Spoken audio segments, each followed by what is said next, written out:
नमस्कार दोस्तों, मैं अनूप कुमार श्रीवास्तव आप लोगों का स्वागत करता हूं सब कुछ पढ़ो चैनल पे। तो चलिए बच्चे, सब कुछ पढ़ो चैनल के क्लास को हम आगे बढ़ाते हैं। तो सबसे पहले मैं बता दूं कि आज जो हमारा नया चैप्टर है वो है भारतीय अर्थव्यवस्था के क्षेत्रक। सभी बच्चे केयर करेंगे। हमारा न्यू चैप्टर क्या है? भारतीय अर्थव्यवस्था के क्षेत्रक। तो चलिए बच्चे, जरा इसे समझने की कोशिश करते हैं कि भारतीय अर्थव्यवस्था के क्षेत्रक, ये क्षेत्रक से हम क्या कहना चाहते हैं। सबसे पहले इस बात को समझिए बच्चा कि अर्थव्यवस्था का मतलब होता है रोजी रोटी, रोजगार, उत्पादन, उद्योग धंधे, कृषि। ये जितने भी आर्थिक क्रियाकलाप हैं, बाजार, उत्पादक, उपभोक्ता, इन सब को मिलाकर हम क्या कहते हैं?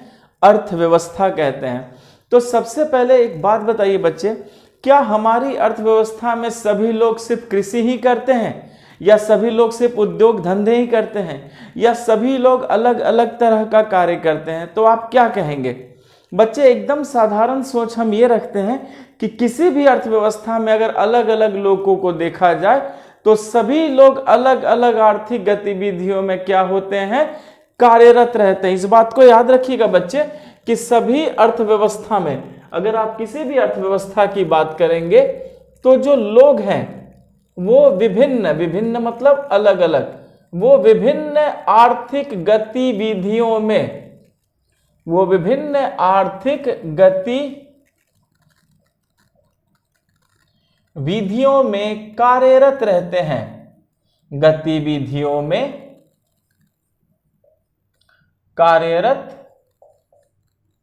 रहते हैं। इस बात को सभी बच्चे याद रखें कि किसी अर्थव्यवस्था में जो लोग होते हैं वो अलग अलग या विभिन्न आर्थिक गतिविधियों में क्या रहते हैं? कार्यरत रहते हैं, काम करते हैं। और ये जो गतिविधियां हैं ये क्या करती हैं? तो याद रखिएगा, ये आर्थिक गतिविधियों में कुछ तो वस्तु का उत्पादन करती है।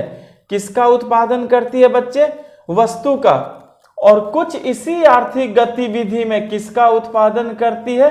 सेवा का। याद रखिए बच्चे, वस्तु जो है वो दिखता है, दृश्य है, पर सेवा नहीं दिखता, वो क्या है? अदृश्य है। तो याद रखिएगा कि विभिन्न आर्थिक गतिविधियों में वस्तु का भी उत्पादन होता है और सेवा का भी उत्पादन होता है। पूरी बात समझ में आ गई? क्लियर है? ठीक। तो अब जरा ये सोचिए बच्चे कि क्या ये गतिविधियां हमारे चारों तरफ हर समय नहीं होती? निश्चित हर समय होती है। तो सभी बच्चे याद रखिएगा कि आर्थिक गतिविधियों में कुछ लोग वस्तुओं का उत्पादन करते हैं और कुछ लोग किसका उत्पादन करते हैं? सेवाओं का उत्पादन करते हैं। और ये जो गतिविधियां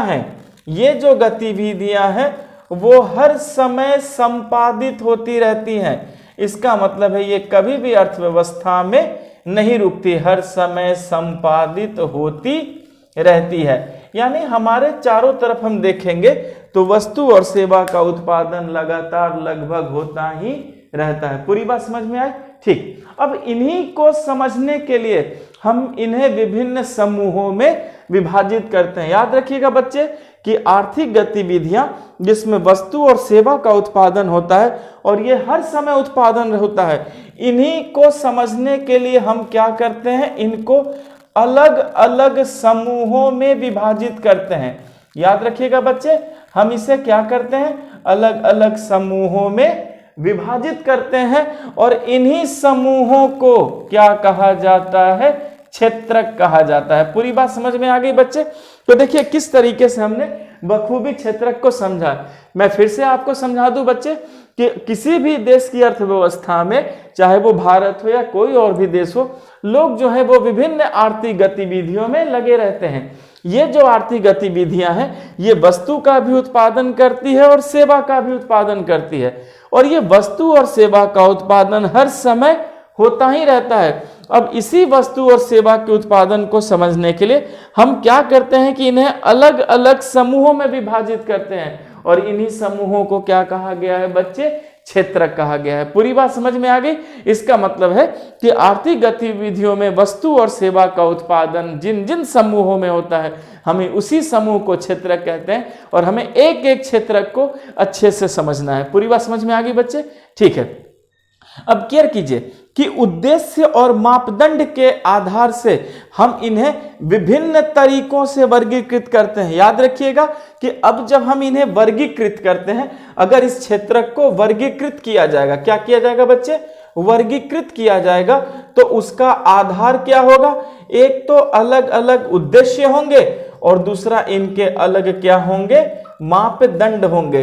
तो इस बात को सभी बच्चे याद रखिएगा कि हम इन समूहों को अलग अलग उद्देश्य और मापदंड से हम इसी तरीके से क्या करते हैं कि इनको वर्गीकृत करते हैं, क्लासिफाइड करते हैं, जिसमें पता चल जाता है कि हमारा उद्देश्य क्या है या हमारा मापदंड इन्हें समझने का क्या है। पूरी बात समझ में आ गई बच्चे?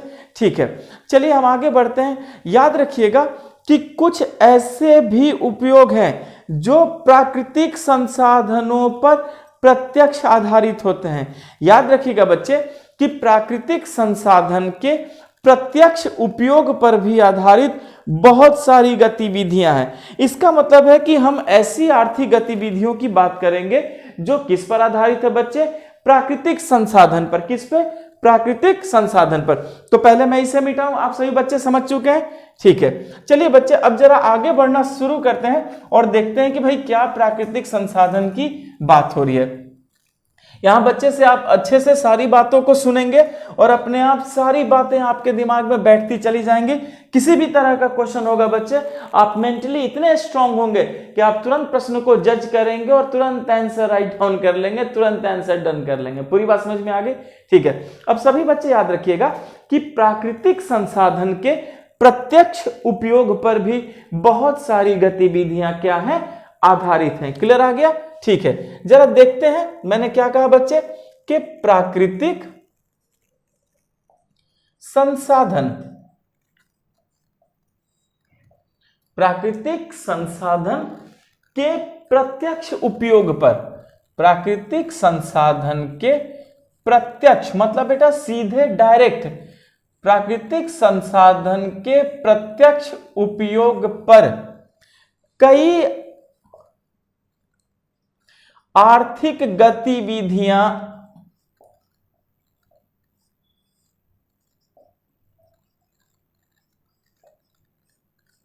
आधारित हैं।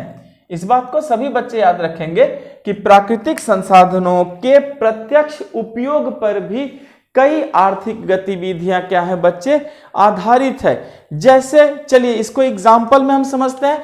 जैसे मान लीजिए कि जैसे कपास की फसल, क्या बच्चे, जैसे कपास की फसल।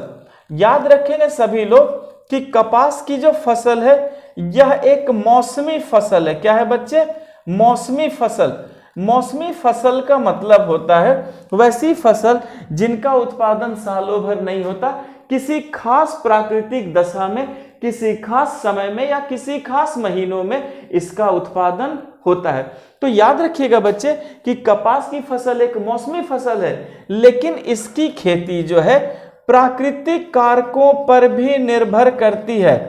इसकी खेती किस पर निर्भर करती है बच्चे, प्राकृतिक कारकों पर निर्भर करती है। तो याद रखिएगा कि कपास की फसल जो है वो एक मौसमी फसल है और मौसमी फसल होने के साथ साथ ये कई प्राकृतिक कारकों पर भी निर्भर करती है। जैसे प्राकृतिक कारक बच्चे, जैसे वहां की जलवायु, जैसे सूर्य की रोशनी, जैसे वर्षा आदि। तो इस बात को सभी बच्चे याद रखिएगा कि कपास की फसल एक मौसमी फसल है और ये मौसमी फसल होने के साथ साथ कई प्राकृतिक कारकों पर भी क्या करती है, निर्भर करती है। तो जरा एक बात बताएंगे, तो क्या कपास उद्योग और धंधों में बन रहा है? नहीं।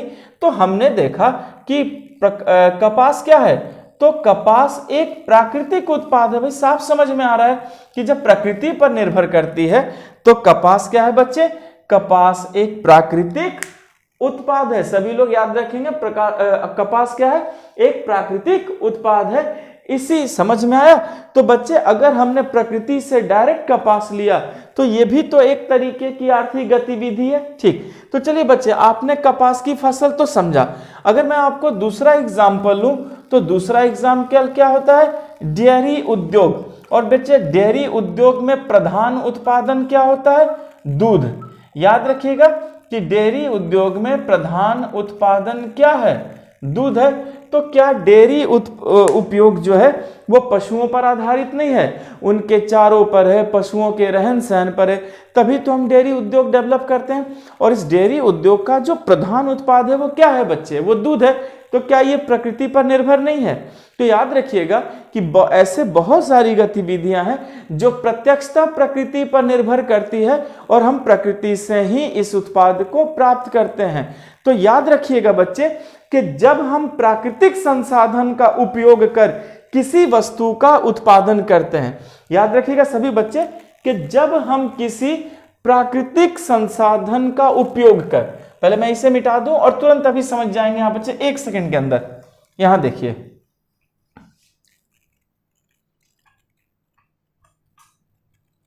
क्लियर है? यहां पर सभी बच्चे ख्याल रखिएगा कि जब हम किसी प्राकृतिक संसाधन का उपयोग कर, क्लियर है बच्चे, कि जब हम किसी प्राकृतिक संसाधन का उपयोग कर किसी वस्तु का उत्पादन करें, जब हम किसी प्राकृतिक संसाधन का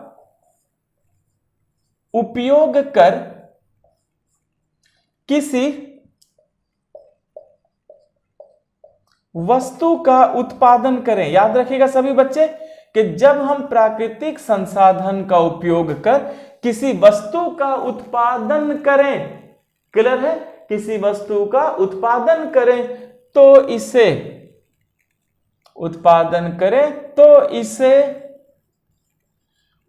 प्राथमिक क्षेत्रक, कहते हैं। देख रहे हैं बच्चे, अपने आप पूरी बात आपको समझ में आ गई होगी। तो आई रिपीट कि जब हम किसी भी वस्तु का उपयोग करते हैं किसके, प्राकृतिक संसाधन के उपयोग पर, याद रखिएगा कि जब हम किसी प्राकृतिक संसाधन का उपयोग कर कोई वस्तु बना लेते हैं तो उस वस्तु के उत्पादन करते हैं तो उसे ही क्या कहते हैं हम, प्राथमिक क्षेत्रक गतिविधि। क्या है बच्चे, ये प्राथमिक क्षेत्रक गतिविधि है, क्लियर है? अच्छा, एक चीज और क्लियर कीजिएगा कि जैसे प्राकृतिक क्षेत्रक गतिविधि प्रकृति पर आधारित होती है, तो बच्चे इसमें क्या क्या आ सकता है, कृषि भी आ सकती है, मत्स्यन, लोग मछली पकड़ते हैं, वो भी आ सकती है, वनोन्मूलन, जैसे पेड़ लगाते हैं, पेड़ों को काटते हैं, वो भी तो प्रकृति से है। तो याद रखिएगा बच्चे कि ये सब जनरली क्या है, पशुपालन, मत्स्यन, एग्रीकल्चर, कृषि, तो ये सारी चीजें कहीं ना कहीं कृषि से जुड़ी रहती है, इसीलिए इसे कृषि सहायक क्षेत्र भी कहा जाता है। इसका दूसरा नाम क्या है बच्चे, कृषि सहायक क्षेत्र भी कहा जाता है। तो सभी बच्चे याद रखिएगा कि हम जो प्राथमिक क्षेत्र कहते हैं उसी को हम दूसरा नाम क्या दे देते हैं, कृषि सहायक क्षेत्र। पूरी बात समझ में आ गई बच्चे? तो यही क्या है, कृषि सहायक क्षेत्र है, क्लियर है? ओके, अच्छा चलिए, तो हमने यहाँ प्राथमिक क्षेत्र को तो सीख लिया। अब जरा द्वितीय क्षेत्र को समझते हैं कि द्वितीय क्षेत्र में क्या आती है। पहले इस बात को समझ गए, मैं मिटाऊं बच्चे इसे? ठीक, चलिए अब जरा द्वितीय क्षेत्र को समझते हैं कि द्वितीय क्षेत्र क्या होता है। बच्चे याद रखिएगा कि द्वितीय क्षेत्र अब प्रकृति पर निर्भर नहीं करता, क्लियर है? तो सभी बच्चे याद रखिएगा कि द्वितीय क्षेत्र के गतिविधियों में प्राकृतिक उत्पाद को विनिर्माण प्रणाली के जरिए हम अन्य रूपों में बदल देते हैं। याद रखिएगा, द्वितीय क्षेत्र में,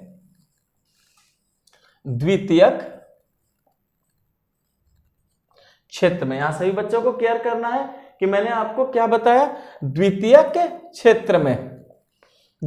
क्षेत्र में हम क्या करते हैं कि प्राकृतिक संसाधनों से प्राप्त वस्तुओं को, याद रखिएगा, द्वितीय क्षेत्र में प्राकृतिक संसाधनों से प्राप्त वस्तुओं को, द्वितीय क्षेत्र में प्राकृतिक संसाधनों से प्राप्त वस्तुओं को विनिर्माण प्रणाली से, मतलब मैन्युफैक्चरिंग उद्योग धंधों में लगा करके विनिर्माण प्रणाली से हम क्या करते हैं बच्चे, उनके रूप को बदल देते हैं। विनिर्माण प्रणाली से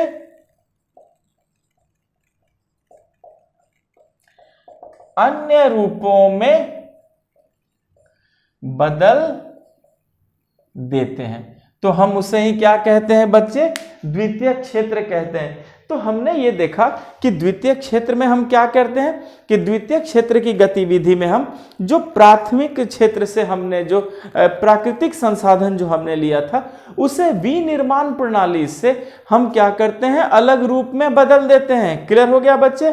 और जब अलग रूप में बदल देते हैं तो हम कह सकते हैं कि कहीं ना कहीं ये प्राथमिक क्षेत्र का अगला कदम है। याद रखिएगा कि द्वितीय क्षेत्र क्या है बच्चे, तो आप सिंपल कहेंगे कि ये प्राथमिक क्षेत्रक का अगला कदम है। याद रखिएगा ये प्राथमिक क्षेत्रक का क्या है बच्चे, अगला कदम है, क्योंकि हम इसमें क्या करते हैं कि प्रकृति से ली हुई चीजों को ही विनिर्माण प्रणाली से तुरंत इसके रूप को क्या करते हैं, बदल देते हैं। और याद रखिएगा ये सीधे प्रकृति से नहीं मिलती। मैंने पहले कहा कि हमने प्रकृति को चीजों को लिया है, तो आपको याद रखना है बच्चे कि ये सीधे प्रकृति से उत्पादित नहीं होती बल्कि निर्मित की जाती है। याद रखिएगा कि ये वस्तुएं क्या की जाती हैं, निर्मित की जाती हैं, यानी ये डायरेक्ट प्रकृति से नहीं ली गई है, हमने इसको क्या किया है, निर्मित किया है, बनाया है, निर्मित की जाती है इसीलिए। और यह प्रक्रिया कहाँ होगी, यह प्रक्रिया कहाँ होगी, अगर मान लीजिए निर्मित की जाती है तो बच्चे यह प्रक्रिया कहाँ होगी, या तो कारखाना में होगा, ठीक, या तो कार्यशाला में होगा, और या फिर कहाँ होगा, घरों में होगा। इस बात को याद रखिएगा कि इसके जो उत्पाद हैं वो सीधे प्रकृति से नहीं ली जाती, हम इसे क्या करते हैं बच्चे, निर्मित करते हैं। तो निर्मित कहाँ करेंगे, या तो कारखाने में निर्मित करेंगे, या कार्यशाला में निर्मित करेंगे, या घरों में निर्मित करेंगे। इसीलिए याद रखिएगा कि जैसे मान लीजिए कपास तो मैंने प्रकृति से लिया, पर कपास के रेशे से सूत काटते हैं और फिर कपड़ा बनाते हैं। याद रखिएगा कि जैसे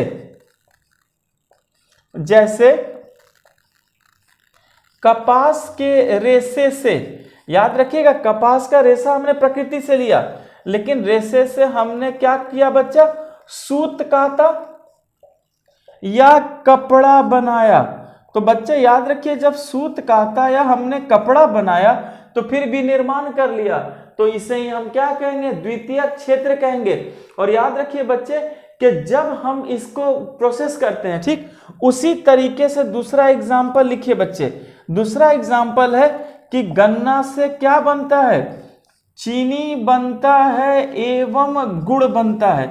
तो जब हमने गन्ना से चीनी और गुड़ बनाया तो याद रखिएगा कि चीनी और गुड़ सीधे प्रकृति की दी हुई वस्तु नहीं है, आप उसे विनिर्माण प्रणाली से क्या करते हैं, चेंज कर देते हैं, ठीक। अच्छा फिर जरा देखिए कि हम मिट्टी से क्या बनाते हैं बच्चे, ईंट बनाते हैं।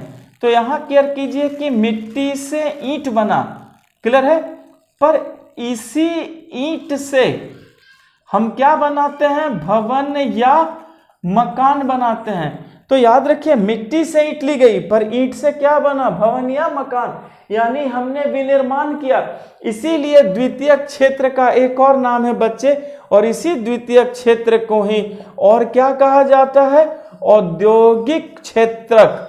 तो इस बात को हमें याद रखना है कि अपने विनिर्माण प्रक्रिया के कारण, याद रखिएगा बच्चे कि अपने विनिर्माण प्रक्रिया के कारण हम द्वितीय क्षेत्र को एक और नाम क्या दे देते हैं, औद्योगिक क्षेत्र। क्यों, क्योंकि इसमें विनिर्माण की प्रक्रिया है जो सीधे प्रकृति से नहीं ली जाती, हम उसे निर्मित करते हैं कारखानों में, फैक्ट्रियों में, कार्यशाला में और घरों में।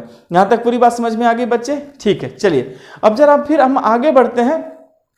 और बच्चे याद रखिएगा कि प्राथमिक और द्वितीयक के अतिरिक्त भी, प्राथमिक और द्वितीयक के अतिरिक्त भी जो आर्थिक गतिविधियां हैं उसे हम किस में डालते हैं, तृतीय क्षेत्र में।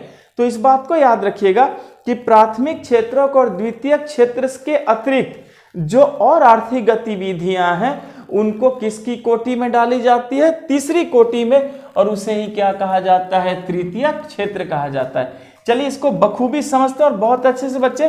तो प्लीज बच्चे आप क्या कीजिए, सब कुछ पढ़ो चैनल को ज्यादा से ज्यादा लाइक कीजिए, शेयर कीजिए, सब्सक्राइब कीजिए और मजे से अपनी पढ़ाई कीजिए। सारी बातें आपको इसी क्लासरूम में ही दौरान सारी चीजें याद होती जाएंगी।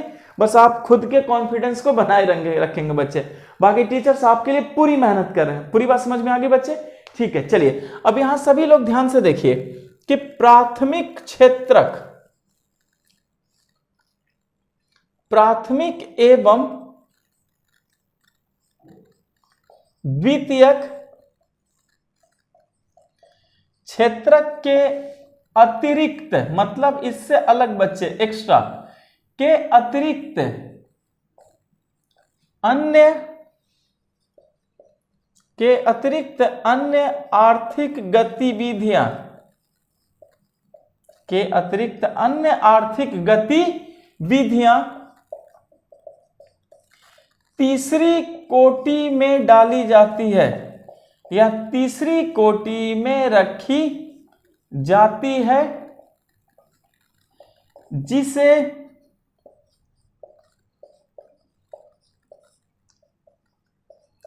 तृतीयक क्षेत्रक कहते हैं, जिसे तृतीयक क्षेत्रक कहते हैं। इस बात को सभी बच्चे याद रखिएगा कि प्राथमिक क्षेत्रक में मैंने क्या कहा कि वस्तु जो है सीधे प्रकृति से ली जाती है। द्वितीय क्षेत्र में हमने क्या कहा कि वस्तु प्रकृति से ली तो गई पर उसे निर्मित की गई, विनिर्माण प्रणाली में डाली गई। तो सभी बच्चे याद रखिएगा कि प्राथमिक और द्वितीय क्षेत्र के अलावा जितनी भी अन्य आर्थिक गतिविधियां हैं सबको हम तीसरे कोटि में रखते हैं और इस तीसरी कोटि का क्या नाम है बच्चे? तृतीयक क्षेत्र। क्या नाम है बेटा? तृतीयक क्षेत्र। पूरी बात समझ में आ गई? ठीक है, अब याद रखिएगा कि ये प्राथमिक क्षेत्र और द्वितीयक क्षेत्र के विकास में मदद करती है। याद रखिएगा कि ये जो है दोनों क्षेत्रों के विकास में मदद करती है। इस बात को मत भूलिएगा बच्चे कि ये दोनों क्षेत्रकों के विकास में मदद करती है। विकास में क्या करती है बच्चे? मदद करती है। इसका मतलब है सहायक है। तो हमें इस बात को समझना है कि किस तरीके से तृतीय क्षेत्र है वो दोनों क्षेत्रों के विकास में क्या करती है? मदद करती है। तो बच्चे जैसे सोचिए, अगर मान लीजिए किसान ने फसल उपजा लिया अपने खेत में, तो क्या अपने खेत में रखेगा या बाजार में ले जाएगा बेचने के लिए? जाहिर है बाजार में ले जाएगा। तो क्या उठाकर अपने पीठ पे ले जाएगा या परिवहन करेगा? निश्चित है बच्चे परिवहन करेगा। तो सभी बच्चे याद रखिएगा कि अगर परिवहन हो रही है तो परिवहन किस में आ गया? तृतीयक क्षेत्र में। तो सभी बच्चे याद रखना है कि परिवहन क्या है? तृतीयक क्षेत्र में। ठीक, अच्छा, उसके बाद जब हम अनाज का भंडारण करते हैं तो ये भी तो भंडारण करना भी तो रखना हुआ, तो ये भी क्या हो गया? तृतीयक क्षेत्र। और भंडारण हम किस में करते हैं बच्चे? गोदाम में। तो अगर आप गोदाम में भंडारण करेंगे, गोदाम में अगर आप भंडारण कर रहे हैं तो भी ये किस में आ जाता है? तीसरी कोटि में। क्लियर है? अच्छा, फिर याद रखिएगा बच्चे, उसके बाद जैसे टेलीफोन, क्या हम फोन पर बात करके अपने बिजनेस को सेट नहीं करते? ठीक, उसके बाद पत्राचार, क्या खत या हम लेटर के माध्यम से बिजनेस नहीं करते? तो याद रखिएगा परिवहन, भंडारण, टेलीफोन, पत्राचार, या हमें उद्योग धंधे लगाने या खेती करना है तो पैसे की जरूरत है। और अगर मैं बैंक से कर्ज ले लूं तो अगर बैंक ने कर्ज दिया तो फिर ये भी किस में आ गया? तीसरे क्षेत्र में। क्लियर है बच्चे? तो याद रखिएगा कि हमने देखा कि ये जब जो सारी चीजें हैं ये सारी चीजें किस में आती हैं? तीसरे कोटि में, और इन्हीं को तृतीय क्षेत्र कहा जाता है। तो कहीं ना कहीं परिवहन, भंडारण, टेलीफोन, पत्राचार, बैंक से कर्ज, ऐसी चीजें प्राथमिक और द्वितीय क्षेत्र की गतिविधियों में आपकी मदद करती है ताकि आप इनमें अपने आप क्या होते जाएं? मजबूत होते जाएं, आपकी आर्थिक गतिविधि तेज हो, आय का उत्पादन हो, वस्तु सेवा का उत्पादन हो, आय बढ़े। पूरी बात क्लियर हो गई है बच्चे? ठीक है, अब याद रखिएगा कि ये जो गतिविधियां हैं ये वस्तुओं के बजाय सेवा का सृजन करती हैं। याद रखिएगा कि आपने अच्छे से समझ लिया कि इन गतिविधियों में वस्तु नहीं है। क्या है इन गतिविधियों में? वस्तु नहीं है। तो ये गतिविधियां किसका निर्माण करती हैं बच्चे? सेवा का निर्माण करती हैं। अगर मान लीजिए ड्राइवर आपकी गाड़ी लेके पहुंचा रहा है अनाज को, इसका मतलब वो सेवा दे रहा है। फोन भी सेवा दे रहा है, पत्राचार, बैंक से कर्ज, ये सब सेवा है। तो तीसरे क्षेत्र की गतिविधि किसका निर्माण करती है बच्चे? सेवा का। तो आपको इस बात को याद रखना है कि जो तीसरी क्षेत्र की गतिविधियां हैं, इसमें किसी वस्तु का उत्पादन नहीं होता, इसमें केवल किसका निर्माण होता है बच्चे? सेवा का सृजन होता है, सेवा का निर्माण होता है। पूरी बात समझ में आ गई? अतः तृतीय क्षेत्र को ही हम सेवा क्षेत्र भी कहते हैं। तो याद रखिएगा बच्चे कि तृतीय क्षेत्र का एक और नाम क्या दे दिया हमने? सेवा क्षेत्र। तो तृतीय क्षेत्र का ही क्या नाम है? सेवा क्षेत्र है। क्लियर हो गया? ओके। अच्छा, एक बात याद रखिएगा कि सेवा क्षेत्र में और भी जरूरी सेवाएं हैं, ऐसा नहीं है कि सिर्फ यही चीज है। जैसे शिक्षक, बच्चे जैसे टीचर आपको पढ़ा रहे हैं, बेटा मान लीजिए मैं आपको पढ़ा रहा हूं, तो मैं भी तो आपको सेवा दे रहा हूं, ये भी तृतीय क्षेत्र है बच्चे। उसके बाद डॉक्टर, हम डॉक्टर के पास अपना इलाज करवाने जाते हैं, वो भी तो सेवा दे रहा है, वो भी तृतीय क्षेत्र है। धोबी, नाई, वकील और इंफॉर्मेशन टेक्नोलॉजी से जुड़ी सभी चीजें बच्चे, जैसे mobile, internet, printer, xerox, copier, ये जितनी भी चीजें हैं, ये सब किस में काउंट होंगी बच्चे? तीसरे क्षेत्र में। क्यों? क्योंकि ये किसी तरह के वस्तु का उत्पादन नहीं करती है, किसका उत्पादन करती है? सेवा का उत्पादन करती है। पूरी बात समझ में आई? ठीक है, चलिए बच्चे अब जरा इन तीनों क्षेत्रकों की तुलना करते हैं, और इस तुलना से भी हमें बहुत कुछ सीखना है। पहले ये बच्चा मैं मिटा दूं, तो फिर मैं आपको रिपीट कर देता हूं बच्चे कि प्राथमिक क्षेत्र में वस्तु किससे मिलती थी? प्रकृति से। द्वितीय क्षेत्र में वस्तु का क्या करते थे? निर्माण। और तृतीय क्षेत्र में क्या मिलता है? सिर्फ और सिर्फ सेवा। पूरी बात समझ में आ गई बच्चे? ठीक है, चलिए अब जरा तीनों क्षेत्रकों की तुलना भी तो की जाए। अब जरा देखते हैं कि हमारे तुलना का आधार क्या होगा और हम तुलना किस लिए करेंगे, इसे हम अपने इस पॉइंट में समझते हैं। क्लियर है? तो चलिए बच्चे, हमारा जो नेक्स्ट पॉइंट है, वो हमारा नेक्स्ट पॉइंट क्या है? तीनों क्षेत्रकों की तुलना। तीनों क्षेत्रकों की तुलना। तो चलिए बच्चे जरा तीनों क्षेत्रकों की तुलना करें।